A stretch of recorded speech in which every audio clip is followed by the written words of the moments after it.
I am so unbelievably tired. Well, we made it, everyone. It took half a dozen games, but it's finally time to end this retrospective with the latest game in the series, God of War Ragnarok. Let's not waste time with a recap, so here's some brief behind the scenes. With that out of the way, let's jump into God of War Ragnarok. Yeah, this video is really long, so I'm cutting corners.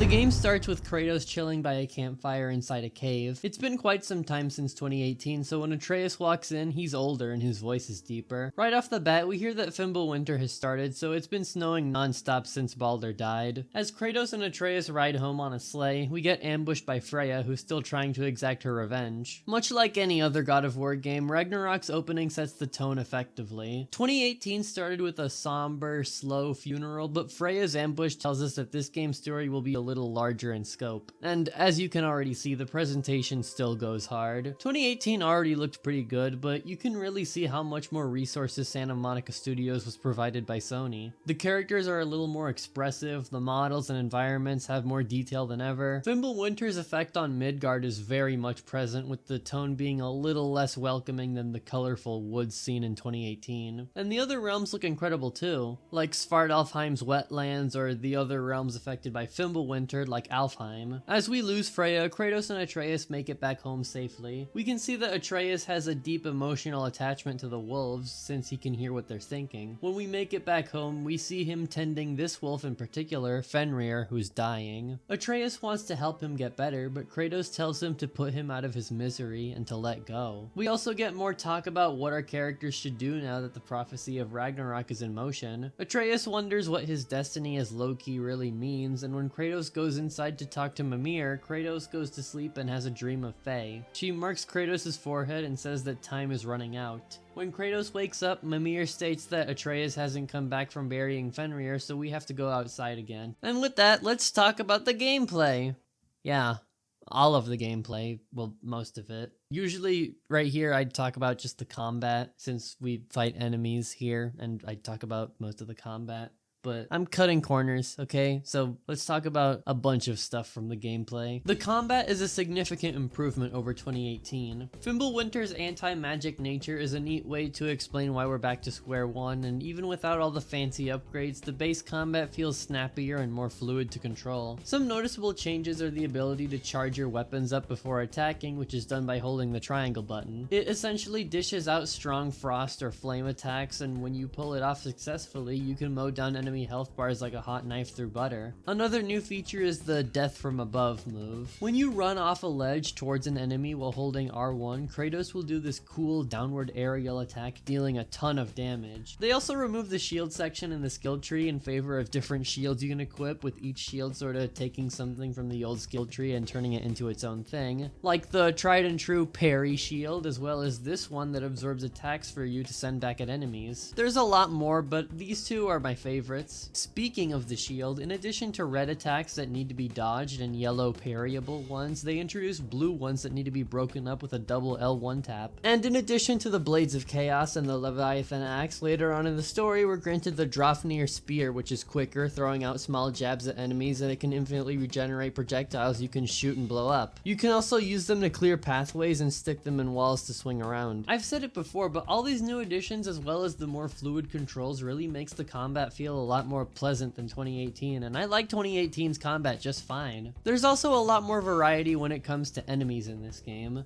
I said I appreciated the enemy variety in 2018, but really that game just threw the usual Draugr or occasional troll at us. What I meant to say back then was I appreciated how the new enemies fit in the new Nordic direction of the series. I'm just a fucking idiot, okay? But yeah, Ragnarok has a ton of new bad guys to fight. There's the returning elves from Alfheim, regular humans out in Midgard at the beginning of the game, hostile Asgardians with Bifrost-infused weapons, and being hit with them will lower your health, but only temporarily as it regenerates with enough time. You gotta be careful not to get hit again though, because if you do, the health loss is permanent until you find another green crystal. There's also all the amphibious foes in Svartalfheim, including the Dreki, these massive crocodile-y monsters. Another improvement is that Kratos and Atreus both have separate skill trees, and completing combat sections gives you XP for both of them individually. They did this so it could be easier to deal with rather than upgrading Kratos while still considering to leave some XP for the boy. I'm lying, it's because he's actually playable now. That's right guys, this game alternates between Kratos and Atreus as different playable characters. So,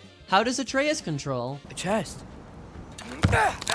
Well, he's pretty different. Since Atreus is smaller, he's a little quicker and snappier, which is noticeable with his running, jumping, and dodging. Just like Kratos, L1 and R1 dish out light and heavy attacks respectively, but the heavy attacks have similar properties to the new arrows we can use, which are the sonic arrows. Wait. Sonic arrows? God damn it, I can't get this blue fucker out of my brain. Anyway, these arrows are used to clear new pathways by shooting soundstones, and you can stun enemies or increase their airtime if launched. There's also the sigil arrows that essentially enhance whatever elemental attack you do when you use them, and during puzzles you can use them to spawn bubbles to extend your reach, like when there's bramble that's out of reach or something. And since Atreus is also playable separately, sometimes he has companion characters of his own that help out during combat with the square button, like Sindri throwing random shit, or Angerboda who casts spells, but we'll talk about her later. As for puzzles, they offer a lot of new traversal abilities and it's satisfying to solve them. Apart from the new arrows I mentioned, we have freezable geysers and water channels, using the Blades of Chaos to swing over bottomless pits, the reflectable stones in Alfheim, you get the idea. Though, I have a massive complaint with the puzzles, and yeah, I bet some of you saw this one coming. These characters just won't shut the fuck up. They're so goddamn annoying. Think you can reach the wheel from here? I think we need to get that wheel moving. The water doesn't reach. Okay, we froze one of those geysers. Is there another one somewhere? There's gotta be another chain to lower the rest of the gate. Looks like the path continues on the other side of that geyser. If only we were in Midgard. That water'd be frozen in a second. Actually, for me, no, because I'm trying to do the puzzles and I hear myself giving myself like the hints, and I get so sick of hearing my voice sometimes. I know how to play a fucking video game. Can you guys not let me figure this out on my own? And yeah, I know they have an option to remove the hint dialogue in the PC port, but I'm not playing the PC port. I'm playing this on my PS5. And no such option exists there. It's not a game-breaking issue or anything. I'm still having a lot of fun playing this game, but it's just annoying. They really should have patched this in to the PS5 version or something. It's just not fair. Anyway, back to the story. Our search for Atreus is interrupted by this big-ass bear. Well, that's awfully rude of him. Kratos, shove the axe into his skull. Here it comes!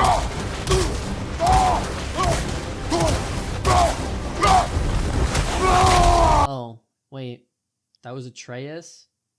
You're telling me the one time I'm allowed to beat the fuck out of this kid, he's not even in his human form? I need to see him suffer for what he said to Sindri. Also, damn, I guess he really can turn into an animal. Here, Atreus expresses his frustration with Kratos not wanting to go out and find Tyr since he doesn't want any further beef with the gods. Atreus still wants to search for Tyr and find his destiny, so he tells Kratos to start thinking like a general. Of course, Kratos snaps back due to his time in Greece. As we walk back, we pass by the mother bear that Atreus killed in his bear form, unfortunately leaving the cubs to fend for themselves. And when we make it back home, they redo the post-credit scene from 2018 where Thor arrives. He asks to come in and offers us mead, and since we killed his sons in the last game, there's plenty of tension here. Thor even asks Kratos a question that no doubt all of you have heard before, regardless if you played the game or not.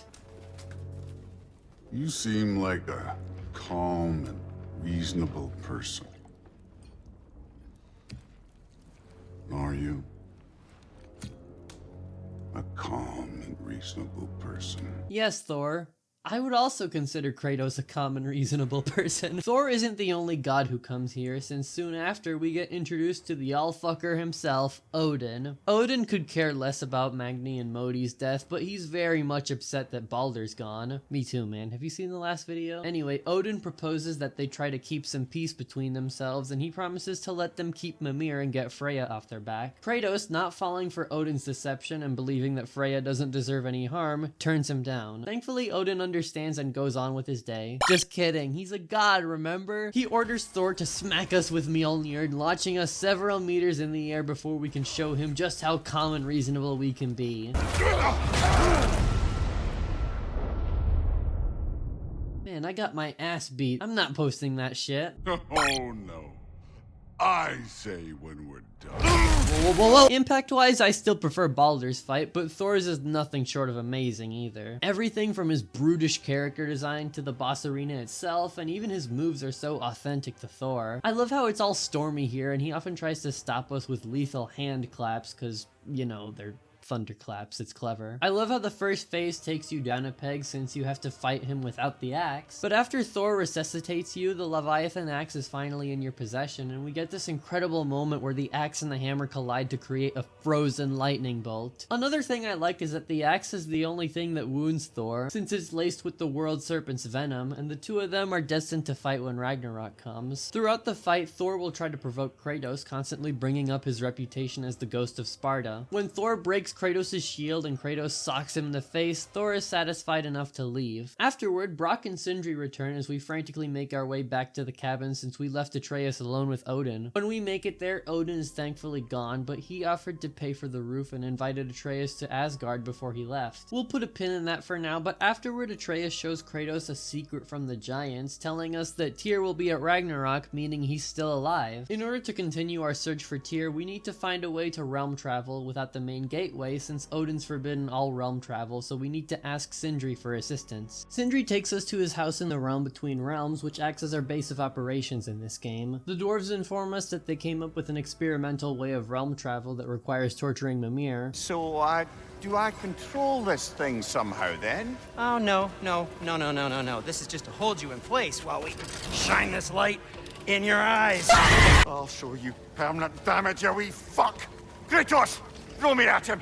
Horns first! That was kind of funny. And now the realm between realm gateways are now how we go from realm to realm, as opposed to them just being used to travel to different points within a certain realm. I said realm way too much in that last sentence. So now we head on over to Svartalfheim, a warm bog realm full of geysers, rivers to boat around in, puzzles, and new amphibious enemies to encounter. This realm also reintroduces a couple mechanics from 2018, those being the locked Nornir chests and the boat sections. They both function the same, but the boat sections sometimes have small spaces passed by Kratos and Atreus ducking. After a couple of puzzles and enemy gauntlets, we make it to a dwarven Shire-esque town, but all the dwarves there are extremely paranoid, immediately running inside as soon as we arrive. The statue of Odin in the center suggests they either worship him or they're afraid of him, so they consider all outsiders to be a threat. Sindri's back, and he upgrades our bows to shoot the sonic arrows before giving us a compass. And now we have the option to do a side quest where we have to disable mining rigs built by Mimir a long time ago. Back when he worked for Odin, he convinced the dwarves to build these mining rigs unless they'd die by Odin's hands. Crafting weapons was their passion, but exploitation made them live in fear, and the mining rigs burnt them out and poisoned their land. At the end of the side quest, Kratos reassures Mimir, saying that he was just trying to save the dwarves' lives, and he even calls him brother, which is cute. Rather than side quests dealing with themes of revenge and parenthood like 2018, Ragnarok's side quest focuses on world building and character building. I won't be talking about too much side quests, just a couple more after this one. Eventually we make it to Durlin's bar, asking for Tyr's whereabouts to Bob Hoskins. Durlin acts like a bitch and tells us to fuck off, giving us a fee for,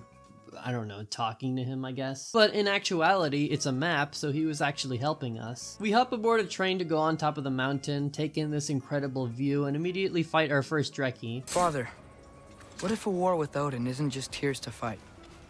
What if it's ours too? War is not the only way. We're gods. Better gods. Oh, don't start that again, you little fuck. Also, is it just me or is Atreus a little too excited here? Like, I appreciate your enthusiasm, but all we're doing is just re-railing a train. I mean, it's not like anything exciting is gonna happen on this train. Oh, drat! Is that what you truly wish your last word to be?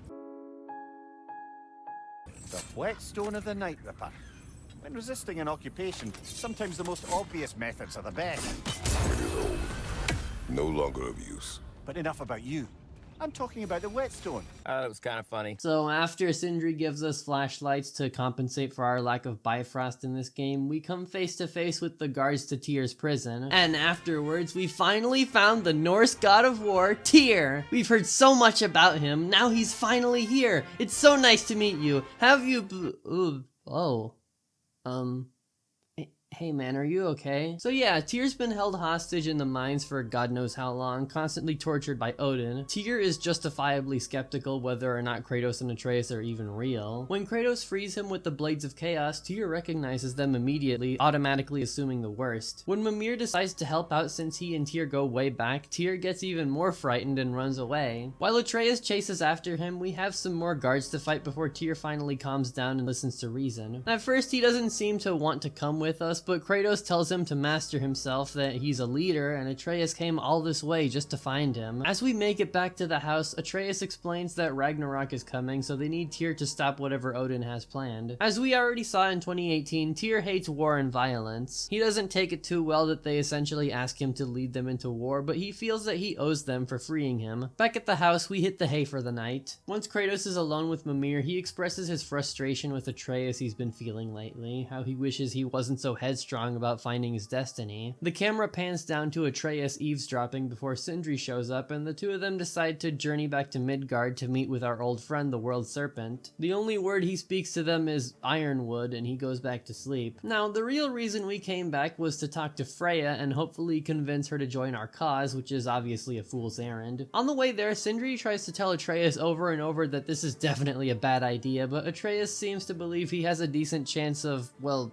not dying. Don't worry, buddy. I'm sure you'll do great. Freya! You should have stayed with Sindri. So Freya is threatening Atreus, and I mean, yeah, what did you think was gonna happen? As mentioned before, during this conversation, Atreus tries to get Freya to join his side against Odin, and for the most part, she still seems like she doesn't care and would rather focus her efforts on revenge. She does get a little interested when Atreus mentions he's the last of the giants and that Tyr is still alive, but she ultimately tells Atreus to fuck off and states that Kratos won't get the same mercy. On their way back to the house, Sindri tells us a story about how he accidentally killed Brock at some point and he still hasn't admitted it to him, so it seems that both Atreus and Sindri have secrets they need to reveal, but when the time is right. Now, ignore everything I said about Atreus' detour in Midgard, because he clears the air now. Atreus, where have you been? Peeing? Just wish Atreus were not so restless.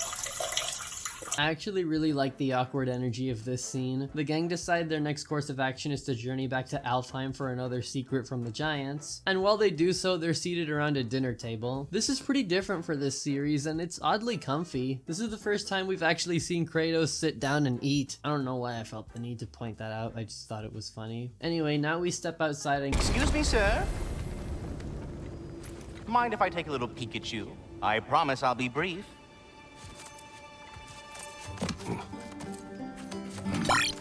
My goodness, what a strapping physique. Capable of an astounding variety of acts of violence, I imagine. Oh, okay, my bad. I didn't know what to expect, okay? I already mentioned back in my God of War 1 review, I'm more familiar with Greek mythology rather than Norse mythology. I didn't expect us to meet Rocket Raccoon. Okay, jokes aside, I actually think this guy is pretty neat. His voice is nice, his design, his animation, he's different, but he's welcome. Ratatoskr is actually one of the magical animal summons from 2018, apparently. Again, I only used the ravens and the deer, so I had no idea he existed. From what I gather, Ratatoskr has separate parts of his personality he calls spectral aspects, like the bitter squirrel. Bitter? Would you like to come out and see your friends? Fuck off! I'm busy! He also mentions that the object Brock and Sindri tinkered with to create this new method of realm travel was actually a seed from this very tree, and we'll need new seeds to travel to new realms. And speaking of new realms, we're back in Alfheim, and boy is it different from the last game. The original definitely felt a little mysterious, but the devastated, snowy, windy landscape gives Alfheim a creepier, more foreboding and unwelcoming vibe. The same mood follows us when we go inside and fight elves and solve more puzzles. But before that, we learn about out Alfheim's light and dark elf problem with this door that has us tweak light and dark to open it, and since there is an imbalance, we need the darkness to take up more space than light in order to continue. After a while, we come face to face with the light of Alfheim, and Kratos hears echoes of Fae. After more enemies, we finally get another secret from the giants. This particular giant, Groa, had premonitions of Ragnarok. Odin demanded her to tell him a retelling in secret, but unbeknownst to him, she told him a false prophecy, keeping Ironwood, a sanctuary of the giants, a secret. We also get further confirmation that Tyr will be at Ragnarok leading people into war, and he denies these visions. Atreus, insistent on defeating Odin, wants to take action since they now know something Odin doesn't, but Kratos just wants to go home and grill for God's sake, so we escape to the house again. After the gang have more dinner, Atreus really wants to find his destiny, but Kratos snaps at him and Atreus storms off into his room. When he falls asleep, he gets a dream with visions of his past, specifically his stupid post-sickness phase in 2018 where he's being a little bitch. Memories. And not nice ones. Yeah, I agree. I mean, at least we get to see Atreus in Modi's position when he got stabbed in the throat. After that happens, Atreus is actually transported to Ironwood, the giant sanctuary, and we meet a new character, Angerboda, another giant. Angerboda is an upbeat, cheery kid who tends to all the animals in Ironwood, and due to not coming in contact with anyone for years, she's kind of a weirdo. You look weirder than I imagined. Oh. Another noteworthy thing about her is that she actually knows who Atreus is, referring to him as Loki and telling him that she's supposed to tell him of his destiny. This scene is a nice first impression for her. I think her little interactions with Atreus are adorable. You can tell Atreus is down bad for her, which I think is pretty funny. But enough of that. Angerboda challenged us to a race, so I'm gonna beat her. Sit back and watch a pro gamer at work. Oh. You beat me. I mean, I already knew the path. I give this game a 2 out of 10.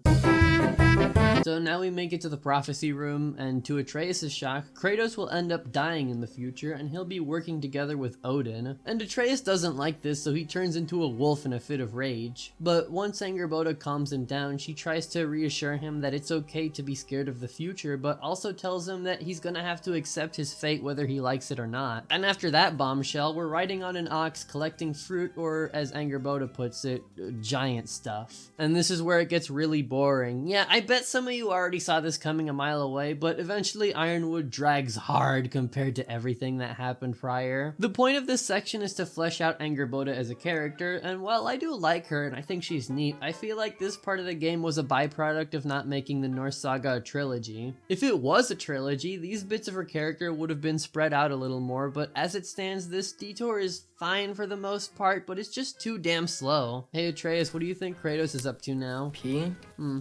Yeah, that's fair. So anyway, this next part is where Angerboda shows Atreus that these remaining giants transferred their souls into marbles. My father helped whisper their souls into these. How they are your responsibility. Being the keeper of the last of the giant souls is a massive responsibility, so Atreus is a little iffy on this, but Angerboda tells him he'll know what to use them for when the time is right. Also, I think the devs forgot to animate her on the elevator. Loki, you can't tell anyone about Ironwood, not even your father. The biggest thing keeping this place safe is that Odin's not looking for it. My wards can keep the wildlife at bay, but if Asgard ever came looking... I get it. I'm sorry. I won't tell anyone. So after a little more unnecessary tasks, things actually start to ramp up a bit when we're introduced to Angerboda's insane grandma, Grilla, and that's Grilla, not Gorilla. Grilla kidnaps this helpless wolf, and when she leaves, we learn that Grilla's been taking away the animal's souls, so Atreus really wants to set things right, saying that he's buried enough wolves. Before we even see her, we sneak into her house and everything is humongous. It takes the both of them to turn the key to the cellar in order to further investigate, and when they come across a giant snake, Atreus gets the wild idea to transfer one of the giant souls into the snake. My boyfriend told me that Loki in Norse mythology is the father of this giant snake, so this is a neat roundabout way of doing that. Afterward, the responsibility gets to him again, so he starts to doubt if this is really what the souls were meant for, so he decides not to continue. After we try to free the wolf, we get to do a boss fight against Grilla. Attacking her directly doesn't do shit, so we have to attack the cauldron she's carrying in order to proceed. Apparently the cauldron is how she copes with being the last pure giant, so we're essentially taking taking a crack addict's bong away. After a cool, albeit pretty easy and simple boss, the cauldron is destroyed and we get more talk about Angrboda's strained relationship with her grandma, and we finally make our way back to the prophecy so Angrboda can send Atreus home. Jesus, that took longer than it needed to. When Atreus mentioned his father, I was like, oh right, Kratos. I forgot, this is a God of War game. Character building be damned, Ironwood is such a slog. I just want to go back to playing as the calm and reasonable Dilf. I don't think there's anything else worthwhile here. Watch the turn here! I have absolutely no idea what you're saying. This field always smells so amazing. I assume your nose is much better like this. Don't get too distracted. Oh, come on! You're not getting tired now, are you?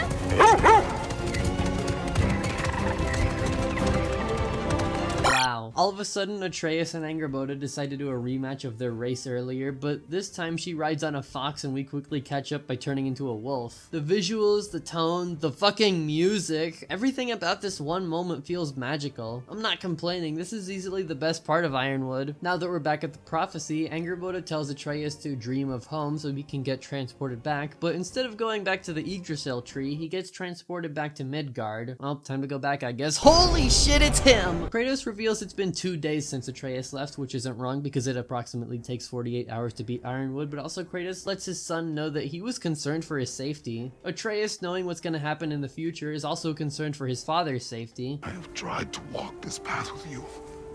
We follow your every whim. But you don't believe in any of it. And still I follow. Because all that matters is that you are safe. But that's not all that matters.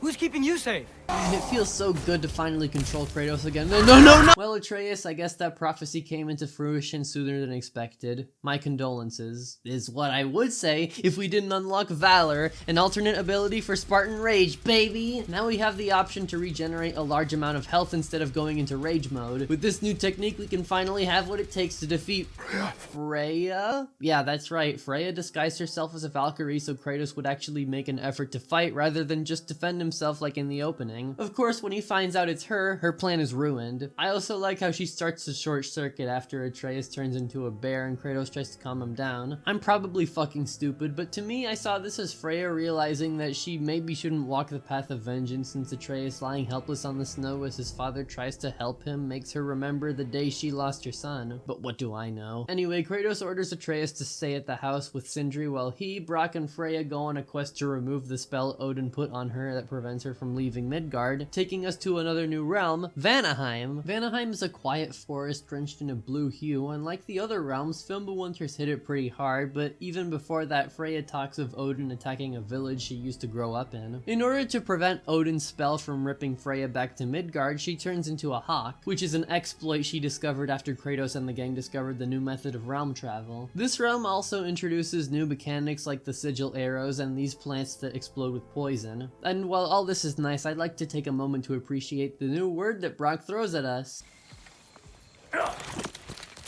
I'm gonna start saying fuckle in every video from now on. But back to the story, Brock gets captured and when we go after him, we meet Freya's brother, Freyr. In the initial conversation with these two, you can tell they aren't really on the best.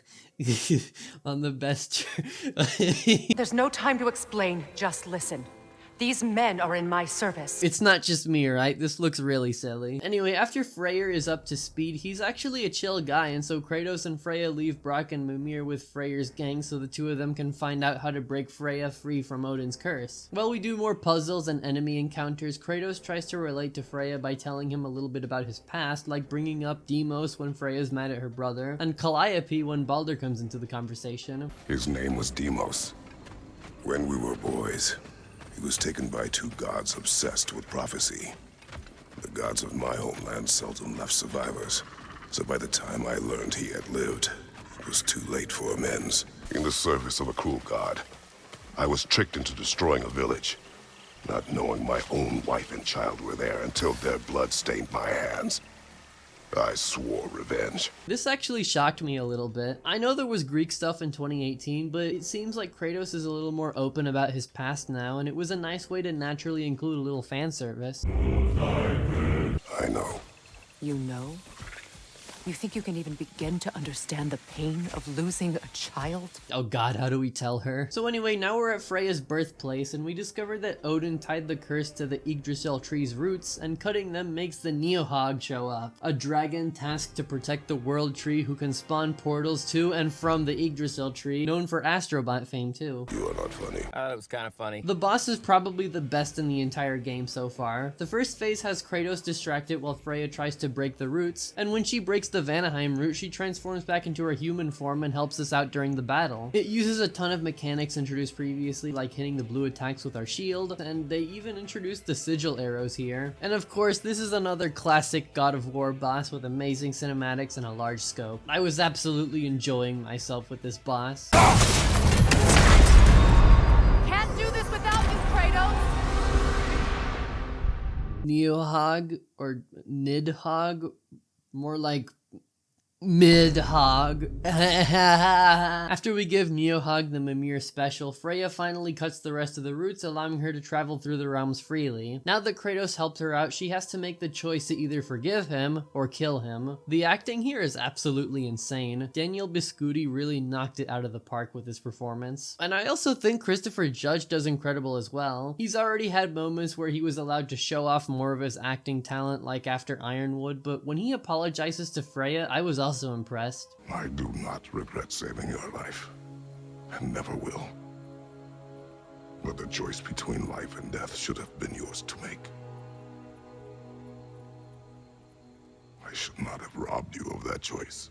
When we make it back to Freyr's camp, we transition into the daytime, showing off more vibrant colors and a gorgeous background. I was also blown away when I saw this view. Like, Jesus. Oh my god, this is beautiful. When Freya and Freyr meet up again, they reveal that their falling out was due to her unwilling marriage to Odin, and before Freya forgives Freyr, we get a neat callback to Baldur, tying a bunch of things in this small subplot in on itself, which was really nice to see. Man, it's crazy how we went from one of the most mediocre parts of the game to one of the best. I might not like everything about this game so far, but it's still amazing. I'm having a blast. Now before we leave Vanaheim, there's a couple of side quests to do, but the one I'm focusing on is Freya's missing piece, where we go to Freya's wedding spot to destroy relics Odin made for her in celebration. When she makes it to a sword inside a stone, she tries to pull it out King Arthur style, but she can't if she means to destroy it. As much as she wants to distance herself from Asgard, there's a part of it that she'll never sever off, that being Baldur.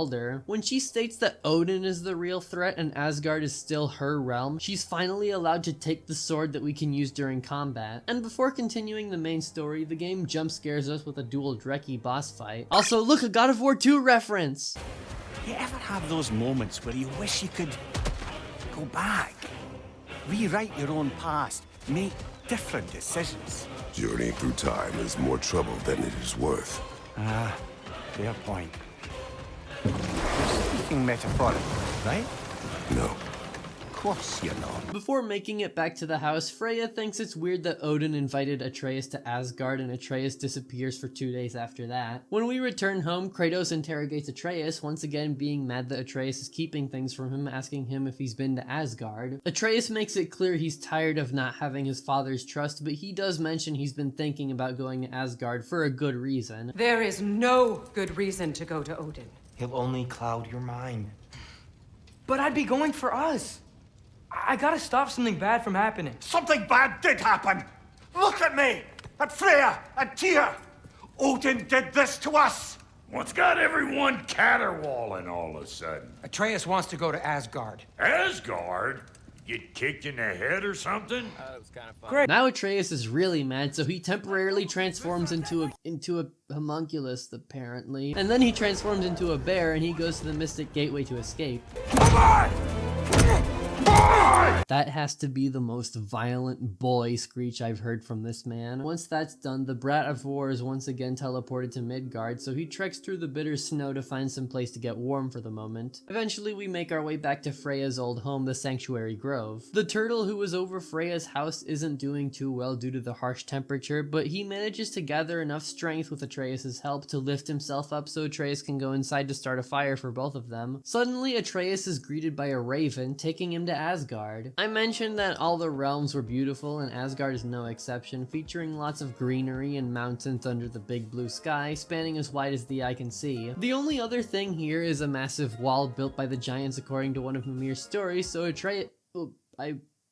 okay, that's gotta be the weirdest typo I've ever seen. So Atreus assumes he's supposed to climb it. Hey, wait a minute, that's Bramble! This must mean that Kratos is gonna show up on Asgard later, right?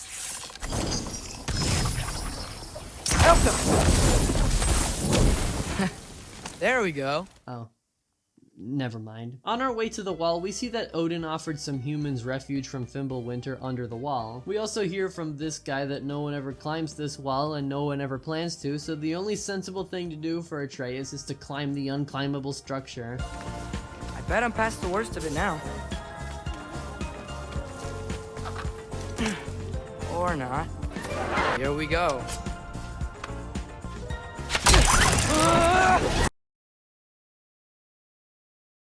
Expecting him to climb by himself all the way up Hrimthur's wall. So, what look?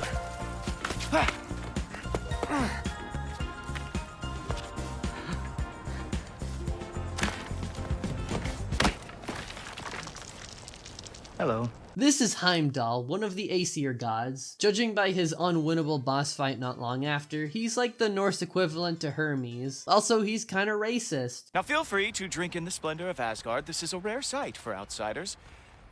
Especially giants. After Heimdall walks us through a training area for those guards we fought back in Svartalfheim, do the unwinnable boss fight, and get uncomfortably close to Thor's udders, we get greeted by Odin wearing a stupid little hat. After we walk with Odin through the training area with guards and Valkyries and back to Svartalfheim where we see Bob Hoskins again, we get to our room where Odin tells Atreus that he wants him to study for a reason explained later. After we take a breather and change into Aesir gear. Atreus, did you forget about the prophecy? Because it kind of seems like it's coming into play now. Guess I could try this on.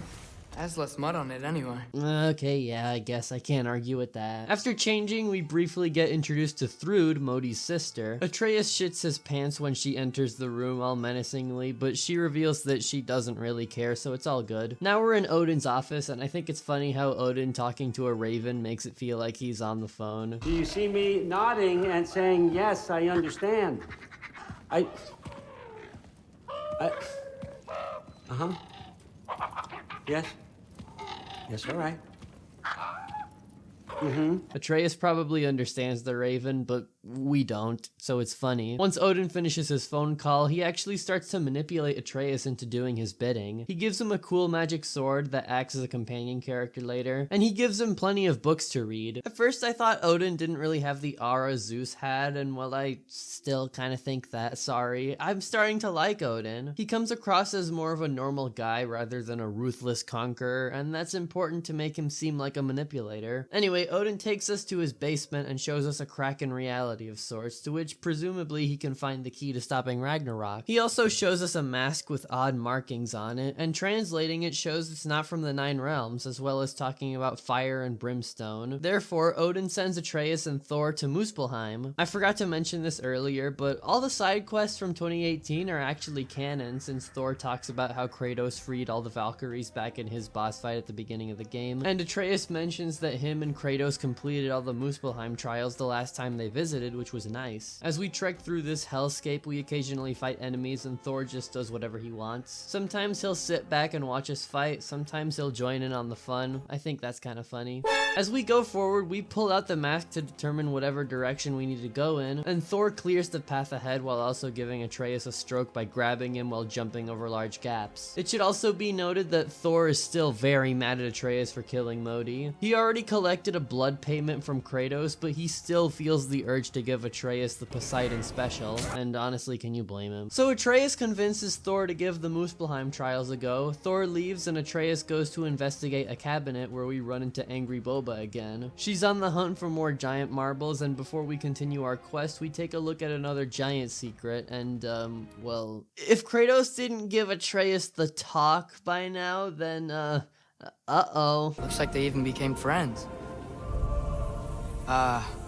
Good friends. Okay, real talk, this secret hints that there's still giants out there, so Atreus and Angrboda aren't the last ones. It also shows that these two giants, Surtr and Sinmara, have to do the fusion dance to cause Ragnarok, which will only affect Asgard. Also, Angry Birds mentioned that the snake they fed that soul to is growing larger and faster than usual, but I bet that probably won't be important later. As Angrboda leaves again, we complete our quest with Thor, finding another mask piece. Back in Odin's basement, we find that the rift grew bigger when we found the other piece, so naturally Odin wants to find more, offering Atreus answers if he stays. Back to Kratos, he's still very sad that Atreus left for Asgard, so the gang try to formulate a plan to rescue him. Kratos suggests visiting the Norns, the Norse Sisters of Fate. When Tyr tries to shoot this plan down, Kratos accuses him of putting those rebellious ideas in Atreus' head. Brock and Sindri return Faye's shield to Kratos, good as new, and we continue the journey. Madame Nithog's disappearance weighs heavily on my mind. She a friend of yours? Less a friend than another longtime tenant of the tree. She was here even before I arrived, and that was ages ago. To even think something could keep her away from her babies. Terrible, just terrible.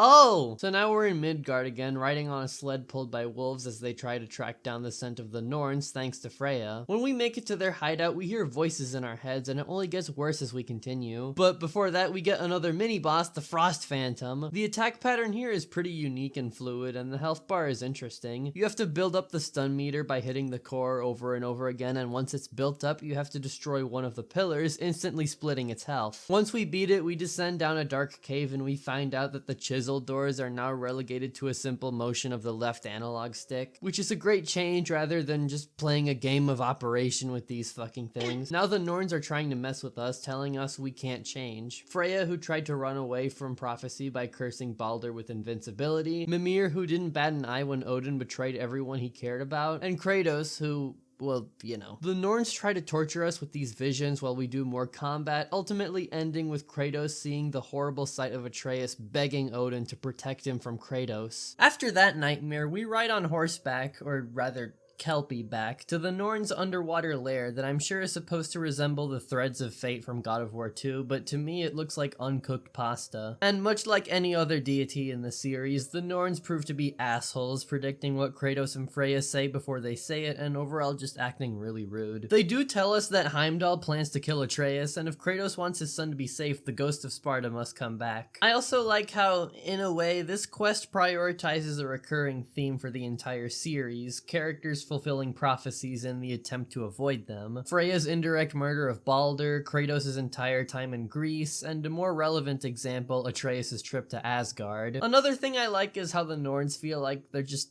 reciting the IRL script of the game. So if Heimdall plans to kill Atreus and the Norns say that Kratos would have to kill Heimdall to prevent it, then so be it. With the aid of Brock and Sindri, we have to go back to Svartalfheim to get materials needed to kill a god. On their way there, they come across a noose Odin used to hang himself for 7 days, and since that's an item of significance to Odin, Freya takes it for future use. Now we're in an underground tunnel in Svartalfheim. Once we make it to the surface, Freya separates from the gang for some reason.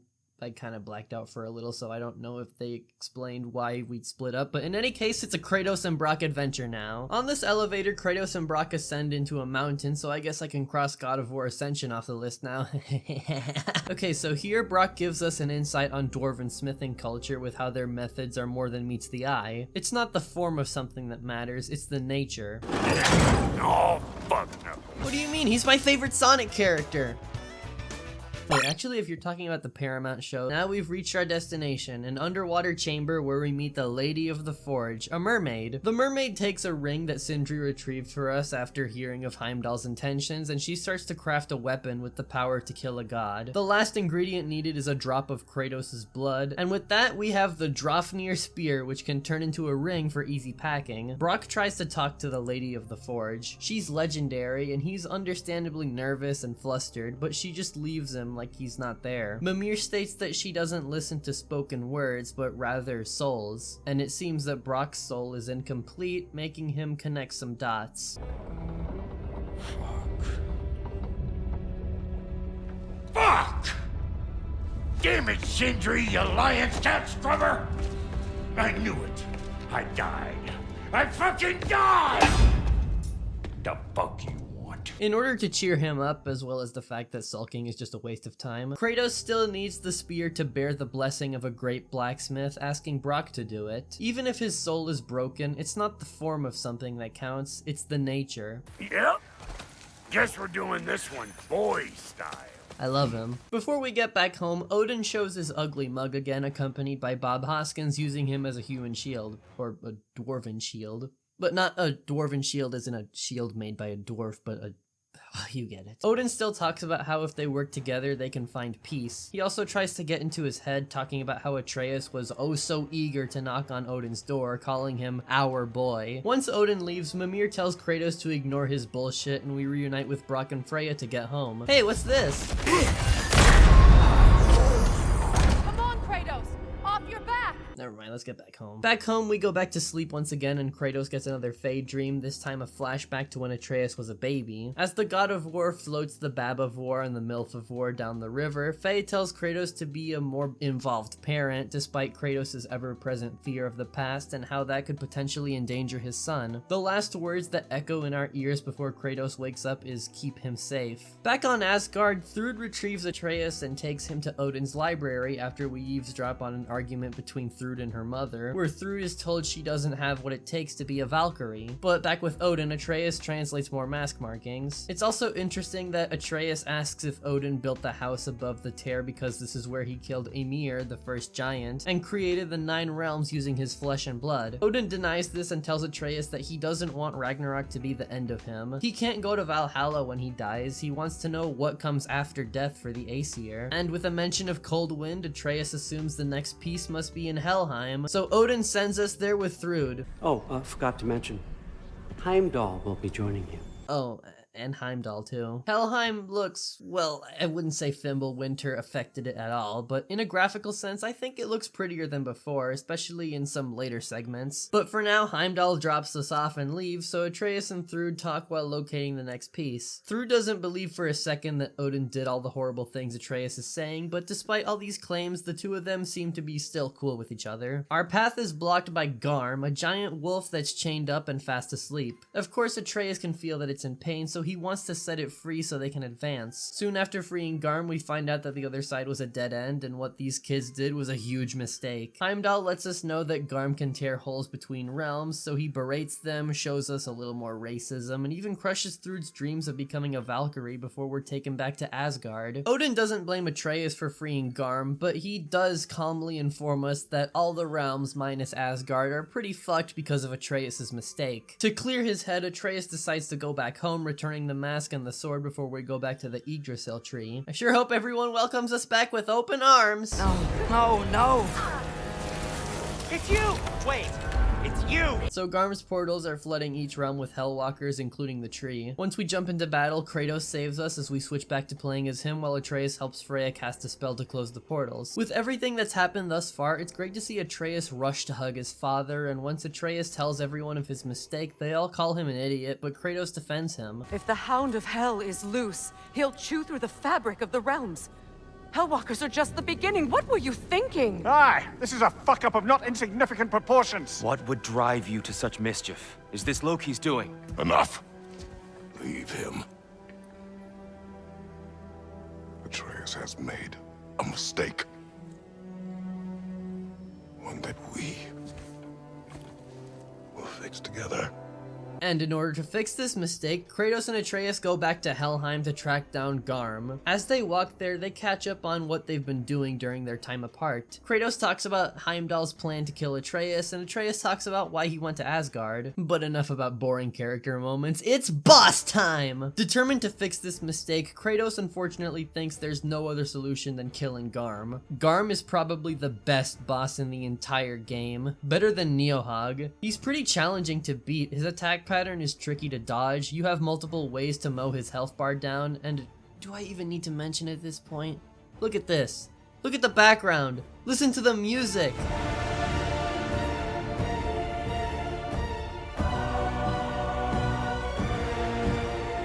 How did this game lose to Elden Ring? Oh, and the boss doesn't stop there. It jumps us after a while and we go through this uncharted set piece where we're running from Garm out of this collapsing structure, transitioning into the last phase. Killing it didn't work, but Atreus' idea does. When Kratos gets the dog low enough, Atreus leaps onto it and stabs it with his knife. Now, remember back at the beginning when Fenrir died? I forgot to mention that Atreus used some of his latent giant powers to accidentally transport his soul into the knife, so when we catch up with Garm again, he's not a bloodthirsty rabid animal anymore, but rather a big puppy. And let me tell you, Fenrir reminded me of my own dog, which made me really just look at him. Now, before going back home, Kratos and Atreus sit down and have a small talk. Kratos admits that he was slipping back to his old angry and distrusting ways, and Atreus admits that he was being a little careless without his dad to guide him. Kratos was only being so hard on Atreus recently due to seeing the prophecy of his death back in Jotunheim at the end of 2018, but if he wasn't so overprotective and strict, none of this would have ever happened. So Kratos apologizes, and man, this callback was just the cherry on top for me. Atreus.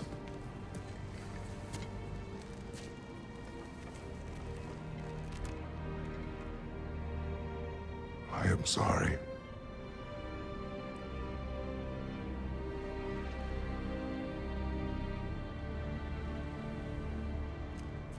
Don't be sorry, Father. Be better. Back home, Atreus is welcomed back by the others, and he shows them what Odin wanted. Tyr recognizes the mask and says that it's the key to infinite knowledge, which is why Odin imprisoned and tortured him. And since Atreus is safe for now, Heimdall's plan to kill him is most likely delayed, so Freya goes back to Vanaheim to aid Freyr for Ragnarok. So now the boy of war and the god of golf. I am the god of golf! Follow Freya conflict-free. The first thing we do is check up on Freyr's camp, where we meet Hildisvini, Freya's friend and advisor. Funnily enough, we've already met him before. He was the boar we accidentally shot in 2018. What a great first impression there, you fucking idiot. Hildisvini informs us that it's been daytime for a little too long in Vanaheim, meaning something's up with Skoll and Hati, so it's our job to investigate. Atreus is hesitant to go along with this since Skoll and Hati are involved in the Ragnarok prophecies, but Kratos makes it clear that they won't let fate dictate what they do. Atreus is going because he can't mind his own business if a couple of wolves are in trouble. On our way there, we find out that Odin's forces stole the moon from the sky, and when we get it back, Atreus notes it's ice cold. Heimdall must have stolen it while Atreus and Thrud were in Helheim in the effort to stop Ragnarok. Now that we return the moon to its place in the sky, Skoll chases the sun away and Hati grants us a scepter so we can change the time of day when we reach a brazier. Back at the camp, we reunite with Freya and we learn that Freyr is missing, so Kratos and Freya team up again to rescue him. Come on, we're making good time.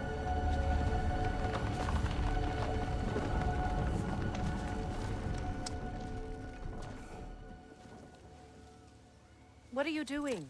The bridge only grows in the daylight. I wanted to see the wolves again. I thought that was kind of funny. Eventually, Heimdall shows up and Freya leaves to join the others to rescue Freyr. Now it's time for the God of War to fight the God of Foresight. The blades and the axe are totally useless here, with the spear being our best friend. As expected, Heimdall is incredibly overconfident with incredible speed and reflexes. The first phase involves us catching him off guard by blowing up spear tips on the ground, and when we actually hit him, he can slow down time for an incoming attack. But we have enough time to either evade or parry. Once Kratos pins him to a wall with the spear, he doesn't immediately kill him due to the promise he and Atreus made to each other. Kratos would only kill Heimdall if he doesn't listen to Kratos' final warning, and luckily for me, Heimdall sprouts a Bifrost arm for the second phase and we get to go all Rage of Sparta on his ass. When we finish, Mimir falls off Kratos' belt so he can get a front row seat to what the Ghost of Sparta was, even if this kill has noble intentions rather than selfish ones.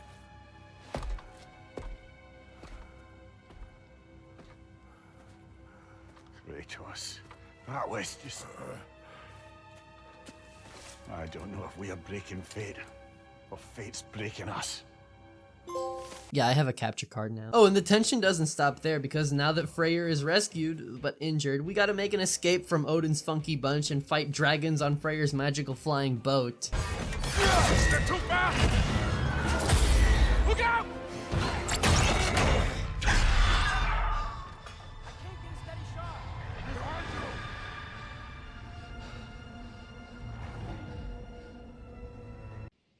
Who the fuck are you? Oh, never mind, he's dead. God, Tyr is such a bum, isn't he? Anyway, now that Heimdall is dead, Atreus proposes to return to Asgard to complete the mask in hopes to get the key to infinite knowledge before Odin can. This time, Kratos actually trusts that Atreus can handle this, but just in case things go south, Sindri augments the travel stone to have a one-time use emergency teleport back to the tree. Turns out Atreus actually mistranslated the mask, so the final piece is actually in Niflheim instead of Helheim. So we have to find Thor and get to business. But first, this is Lady Sif, Thor's wife. I forgot to mention her earlier, but now that she's here again, we can ask her where Thor is. Hi, Sif. Do you know where I can find Thor? Allfather is sending us on another mission. Why would I tell you where to find anyone I cared about? Well, that was a breast. That was a bust. That's not any better. This next scene kind of feels like filler. Thrud helps us find Thor, who's drinking his sadness away at a bar, and a fight breaks out before we start our quest. Okay. Now, I kind of missed this subplot earlier, but since the death of his sons, Thor's tried to set himself straight for the rest of his family. He doesn't drink, and he's mostly subdued throughout the game, but Odin berates him for it. Back in the beginning, he literally says he's no fun anymore. In the end, Odin won because Thor relapsed. In Niflheim, Atreus tries to relate to Thor, but it ultimately goes nowhere since once we complete the mask, Odin shows up with Lady Sif, and she tells Thor to do exactly what he's wanted to do to Atreus ever since the last game's events. Atreus uses the emergency exit, and we bring the mask back to the gang. Now that we really have the advantage, Tyr says he'll embrace his destiny and lead an army to Asgard. Now, hold on a second. Remember when I said that Brock knows about dwarven smithing culture and it's the manner of something that counts rather than the form? Well, it only makes sense for Brock to be the one that notices that there's some really iffy behaviors with Tyr. Slow down, you damn spruce. I still want to hear the details on this, new way to Asgard you got. Spill it! It's an ancient path. We can't reach it from here.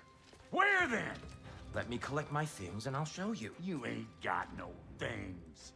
And where are you going with that mask, Brock? That belongs to the kid. He earned it. All you done was make passable dirt soup. Brock, it's okay. No, it ain't. This ain't right. All the pieces ain't welding together true. Like, what's with him calling you Loki anyway? You know that ain't his name. Hey! I'm talking to you! You never shut up! All the things. Yeah, Tyr was actually Odin this entire time, and he's been spying on the heroes until Brock got suspicious. Looking back, this was a little obvious, but it's so incredible how the writers managed to hide this with a simple ruse. I refer back to my Tyr as a bum comment, but also he was pretty easy to find. Maybe a little too easy. And remember when everyone was giving Atreus an intervention? He'll only cloud your mind. Is that really all you have to say? Now, I looked up this twist online just to see what other people thought of it, and there were some other mannerisms fake Tyr had that felt a little sus too. I also kind of spoiled a little bit of the Valhalla DLC for myself since we apparently meet the real Tyr there, and he comes across as a vastly different person than fake Tyr. Real Tyr is the kind of person who believes the best weapon is the one that doesn't need to be used, while fake Tyr feels like a meek, washed up old fraud. I mean, I just assumed he was tortured by Odin to the point where he was unrecognizable from the legends about him, but man, Odin really did depict Tyr as the soy jack here. Okay, at this point in the recording, I got really sick, so I left recording the video for like a few days, so my voice might not be at 100%, so I apologize in advance. Anyway, what was I talking about again? Oh right, Brock. What the hell is wrong with you, Odin? I would have never expected Brock to die at all, and I didn't expect his death scene to actually bring a tear to my eye. Again, this is all thanks to the performances. Odin is still a piece of shit, everybody is pissed off at him, Sindri mourns the loss of his dear brother, and don't look so concerned there, Atreus. After Brock forgives Sindri for lying about his first death, he passes away for good in his brother's arms, and Kratos and Atreus go back home. To distract himself, Atreus wants to go hunt for deer, which is a callback to 2018's opening. They even reuse the "in direction of deer" line and some of the same dialogue too. Why? That was running. I am sorry. Don't be sorry, Father. Be better. Don't you just love lying? Kratos tells Atreus that they should face this problem head on rather than run away. Atreus knows this is all his fault, but really, how could he have known Odin was masquerading as Tyr or stop Brock's death? But despite Kratos' words of comfort, this doesn't change the fact that Sindri has nothing left. Odin slept in his home, learned all his secrets, and worst of all, killed his brother. Sindri has nothing but resentment for Atreus now. God, he really got the short end of the stick, didn't he? Now I really want to see this kid die. But back to the plot, we made it to Tyr's temple to talk to Sindri, but after that we reunite with the others to discuss their assault on Asgard. No matter how much he tries to run from it, war and vengeance will follow Kratos wherever he goes. Initially he was only doing all of this for his son, but the journey ultimately ends with another war and another quest fueled by revenge. The plan here is to reunite the realms to form an alliance against Asgard. Freyr goes to Alfheim in the attempt to persuade the elves, Hildisvini and Mimir go to Helheim to recruit the armies of the dead,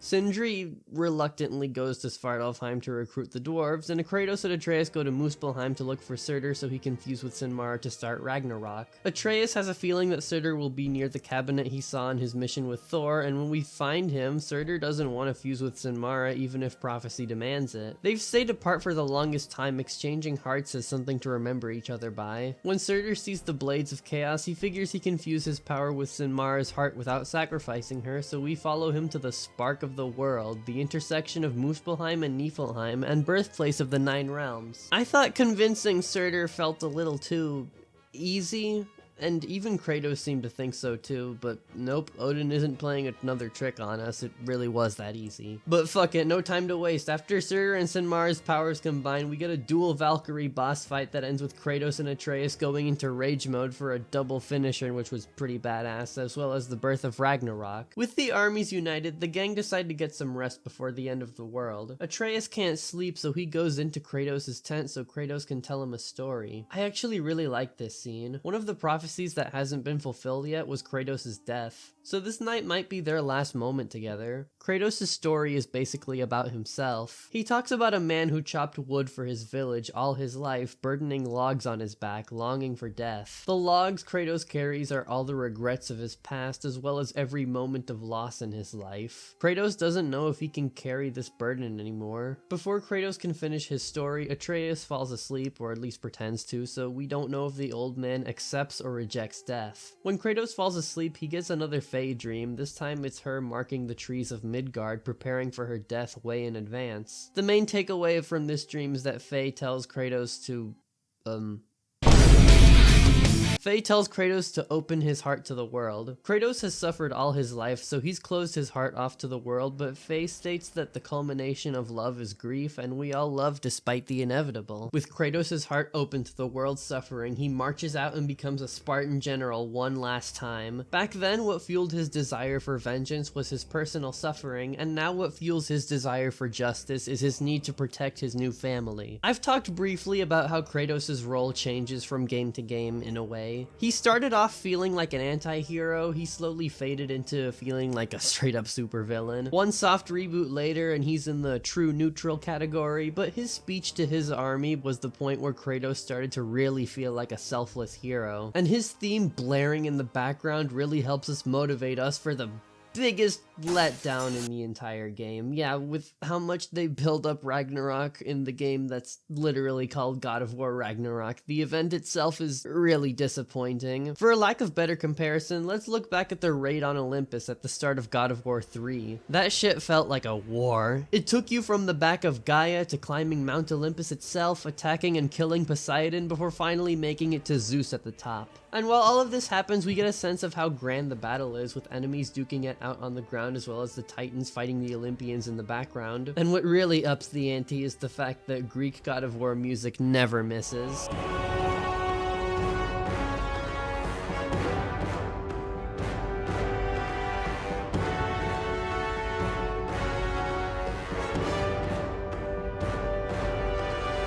Okay, now let's look at Ragnarok, also known as the end of the world, also known as a couple of enemy gauntlets on ground level. Yeah, there's spectacle here and there, but it's only really in the background, extremely zoomed out. The snake we fed the giant soul to finally grew up to be the world serpent, and he's fighting Thor, which will send him back in time, and we only catch a small glimpse of it before we just move on. Remember when I said Ironwood was a byproduct of the Norse saga not being a trilogy? Well, compared to fucking Ragnarok, Ironwood looks fine. The final level literally amounts to fighting a couple of enemies interrupted by cutscenes, and I'm sorry, the music just isn't my favorite. Yeah, it's fine, but it's just not as tense as it needs to be. Again, if this were a trilogy, this would actually feel more like a grand finale, but as of now, it just feels like missed potential. Well, at least I see why this lost to Elden Ring now. So anyway, Sindri stops Odin's machines from closing portals to the realms. Kratos realizes Odin's Midgardian guests were meant to slow the heroes down, so they split up to rescue all the non-combatants and delay Ragnarok while Kratos and Atreus face Odin. Also, Thrud is mad at Atreus for bringing Armageddon to her doorstep, but Lady Sif talks her out of killing him because she's sick of Odin's shit, I guess. And speaking of Sif, Thor crashes the party for a brutal rematch with Kratos. Now that he doesn't have to hold back anymore, he gives us his all with the intent to kill. Once we somewhat literally rub salt onto his wound, he gets really mad and ignites himself in a ball of electricity before we strike the final blows. While all of this is happening, Thor projects his insecurities onto Kratos, calling him nothing but a destroyer who can't change. Since the loss of his sons, Thor's been dealing with depression while trying to stay sober for the rest of his family, but Odin tried to push Thor back to his old self-destructive behaviors, and Sif's been trying to warn Thor of Odin's bullshit. The duel with Kratos was the last wake-up call Thor needed to fix this, with Kratos telling him to be better for Thrud's sake. Thor's final act is one of redemption, defying Odin before being impaled without hesitation. So now Atreus joins us for the final battle against Odin, and it's just as disappointing as Ragnarok. Again, not to compare this to God of War 3, but the final fight with Zeus was hella more climactic than this. All we do is fight Odin outside his house and underground after Freya uses the noose from earlier. I thought for sure they'd go inside the Rift of Creation so the visuals would be cool or something, but nope, Atreus just breaks the mask and the rift is gone. A huge missed opportunity. Truly the null space of God of War. Hell, if they didn't want to use the rift, they should have gone back to the Spark of the World or something, but no, Odin's Gamer Cave it is. Sorry if this portion just devolved into complaining, but I really think they completely missed the mark here. For an otherwise amazing game, the climax is probably one of the weakest parts in the game, which is something you don't want the climax to be, ever. Odin's death is underwhelming too. Atreus puts his soul in a marble and Sindri just smashes it to pieces. Once Odin's done for, everyone escapes Ragnarok with Angerboda's help, and Freyr sacrifices himself so the others can get away. This felt a little pointless in my opinion. He wasn't significant enough for a sacrifice, and sorry for sounding like a broken record, but the Norse saga being a trilogy would have fleshed him out more and it would have made his sacrifice sadder. But anyway, Atreus pushes Kratos to safety, knocking him unconscious. He wakes up in Midgard, Fimbulwinter is fading away, and the snow starts to melt. All the survivors are recuperating. Kratos finishes his story, saying the old man didn't wish to die yet, and Angerboda shows Kratos and Atreus one last shrine, Faye's shrine. Faye burnt Atreus' shrine, breaking the rules of her people so Atreus could forge his own destiny. Now that Ragnarok is gone, Atreus needs to journey on his own to find the remaining giants, so he has to say goodbye to his father. On the other side, Kratos finds another shrine, one made just for him. It shows his past in Greece, his present in Midgard, and a possible future as the new Allfather, bringing peace and prosperity to the 9 realms, beloved by all. As Kratos, Freya, and Mimir go out to rebuild the realms, the credits roll.